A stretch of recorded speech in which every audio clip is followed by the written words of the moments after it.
Hello everyone, and welcome back to the Seekers of the Sea. And we are returning to where Kai has just given birth to her very first child, Periwinkle Orange Shell, whose name we have shrunk down to Parshell. And although she is extremely excited to welcome the birth of her first son, and although he is truly going to be a wonderful addition to the tribe, he does have nimble fingers, which is wonderful and great, but he doesn't have any of the other traits that we are looking for in order to grant him the ability to be a seer. Yeah, this is actually a little concerning because he's not going to inherit the seer abilities that both Kai and Nari have. However, she is happy to have another healthy addition to our tribe. And that's actually very important as we are beginning to find out, because the numbers of Nichelings in our tribe are still quite low, and because pregnancies last for a very long time, we are having a hard time actually getting the population up. Not to mention, we only have 3 females, one of whom is actually getting quite old, with Shapri, who I think will only be able, if she is lucky, to have 2 more children of her own.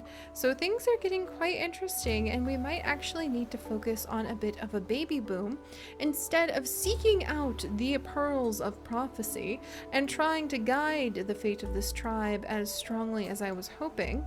But that may be the lesson that Kai has to learn in her prophecy of being adaptable, and that Nari has to learn in his prophecy of being very cautious, wary, and aware of where the future of his particular lineage could go. So I think they're beginning to think about these things. How could they make the tribe stronger?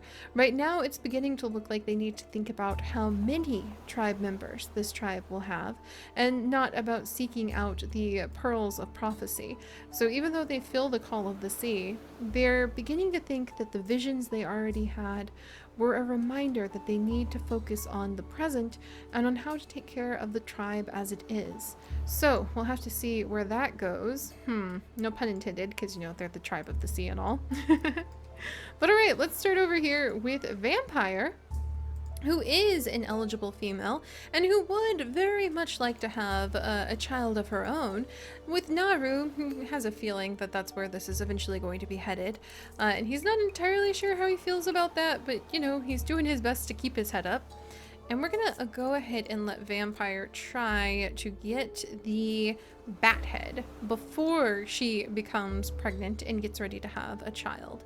I don't remember if the mutations are assigned at birth or at the pregnancy, so I'm just going to err on the side of the pregnancy. Meanwhile, Porcupine Fish is a baby still, and she will be a baby for a very long time. I could have sworn she should have grown up by now, but she's a child, excuse me.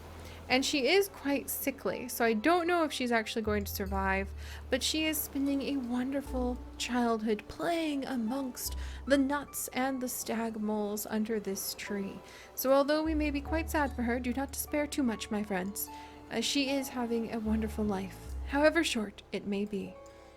Also, Bronze No Shell inherited his father's gifts of gills and water body, if not for himself, then for his children's children, and I'm really hoping he'll have a chance to pass those on, though with whom I have no idea since we don't have any eligible females. But I'm going to actually have him go ahead, and he's going to maybe, he can swim a little bit and he can collect a little bit.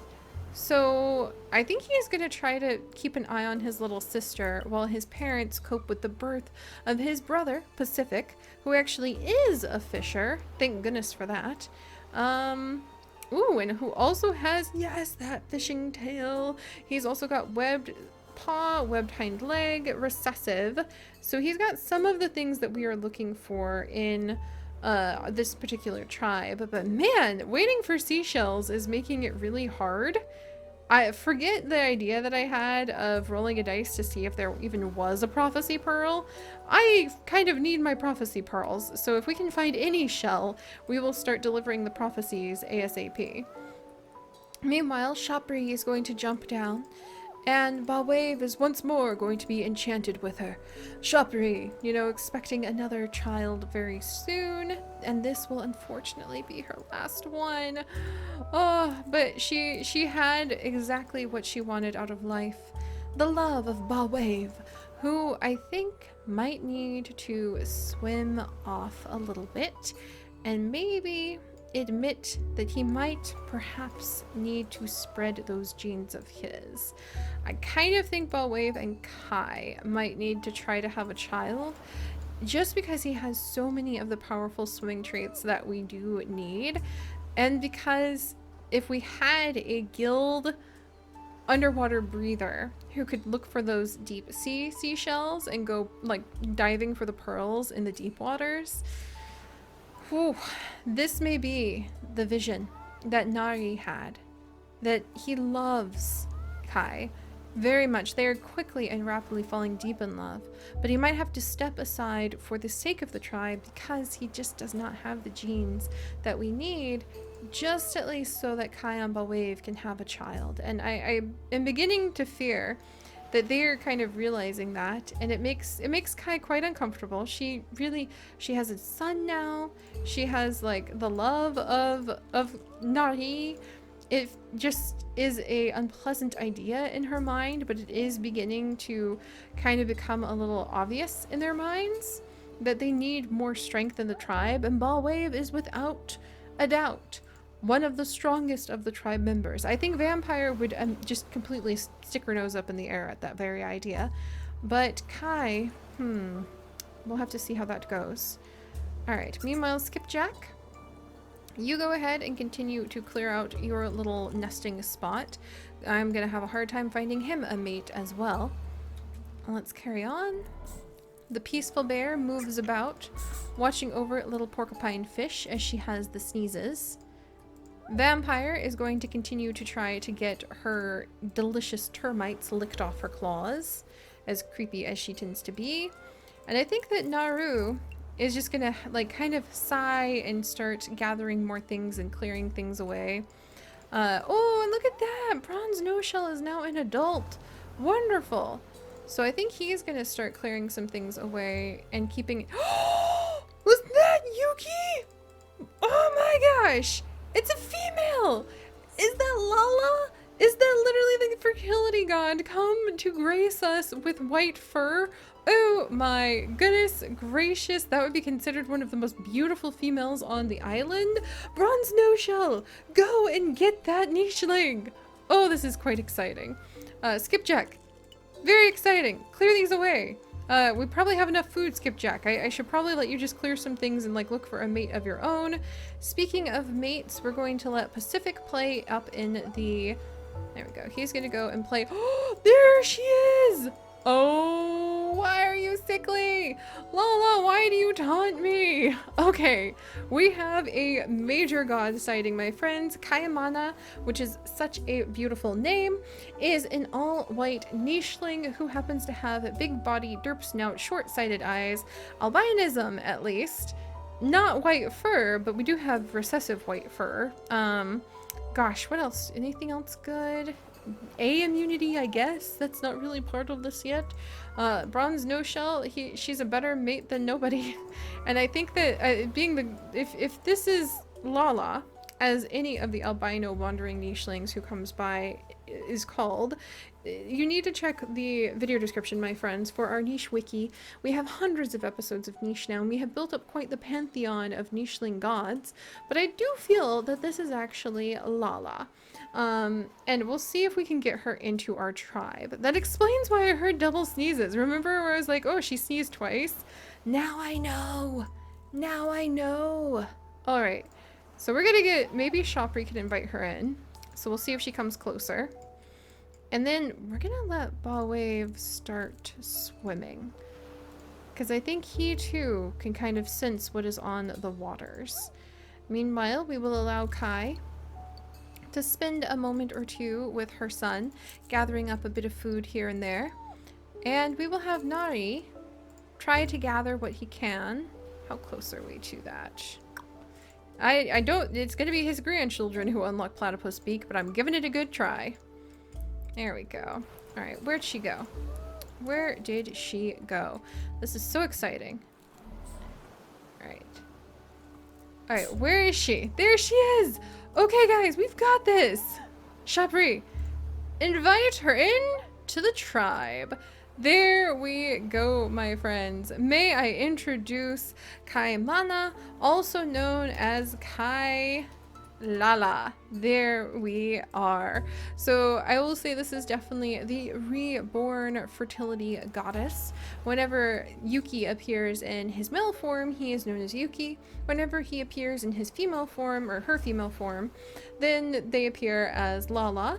And I feel, just as we were bemoaning the fact we didn't have enough Nichelings and we needed more females, this can only be a sign. So what can she do? What does she really enjoy? Digging, actually.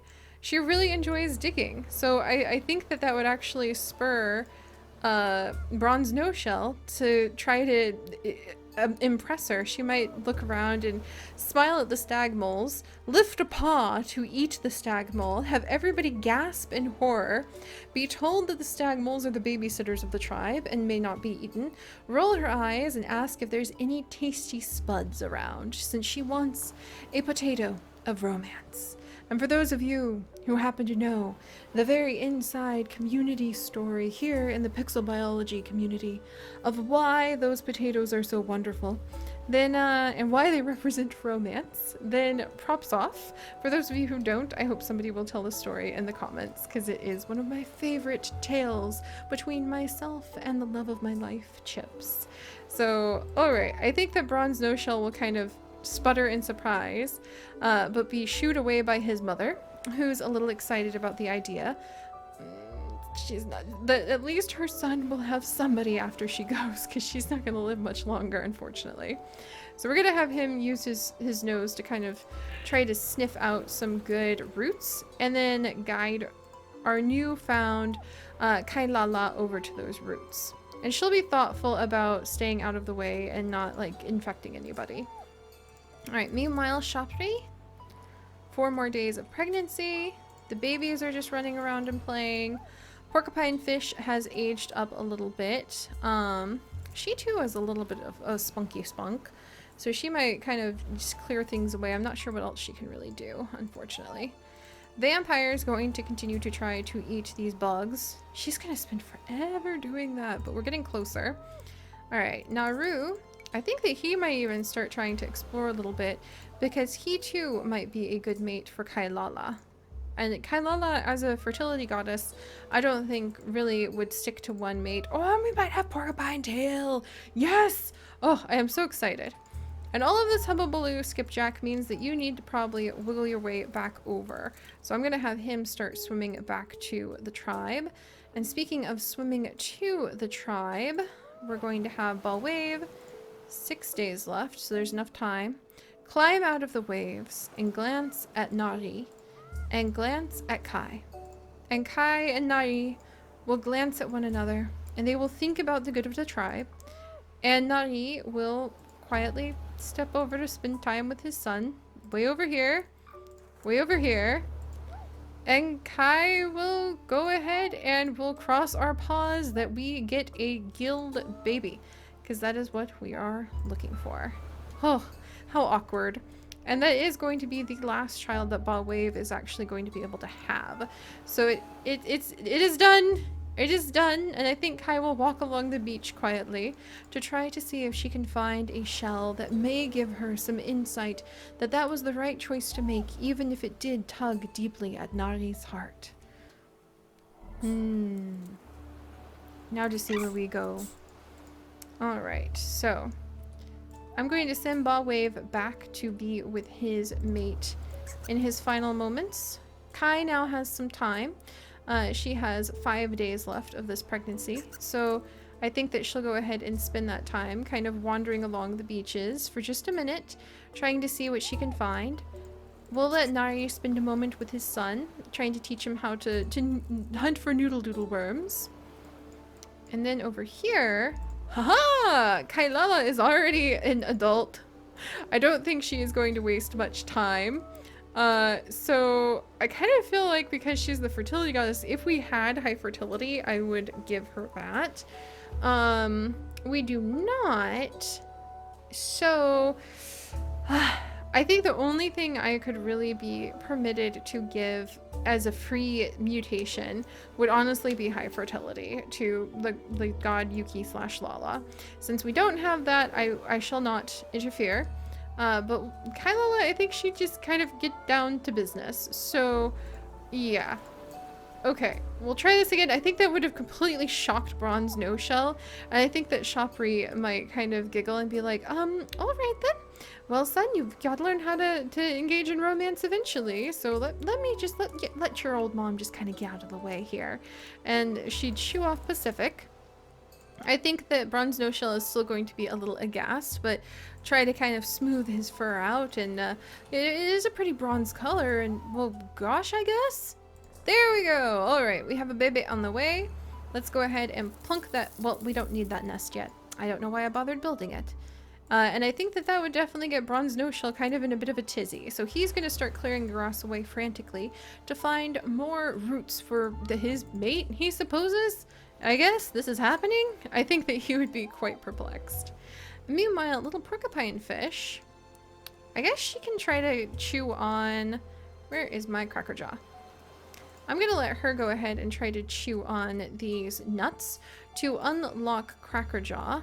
Hopefully, fingers crossed, she won't actually unlock Cracker Jaw because she's about to pass away and I would love to have the free mutation to give to someone, as terrible as that sounds. Vampire is getting a little closer. She is just taking too freaking long on that bat head. But I think she has her sights set on it and she's determined. And Naru...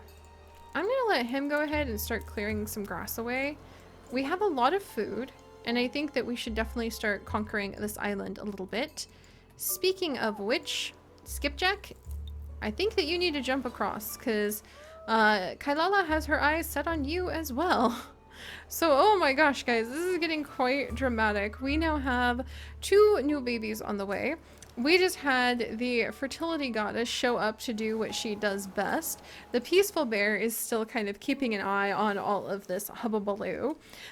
We have all sorts of events going on. The stag mole babysitters are up. We haven't found a shell of prophecy in far too long, so I think if this continues, and we have not a single shell to show for our efforts, we may have to think about leaving. Can you imagine trying to gather all these nichelings and hoof them on off this archipelago?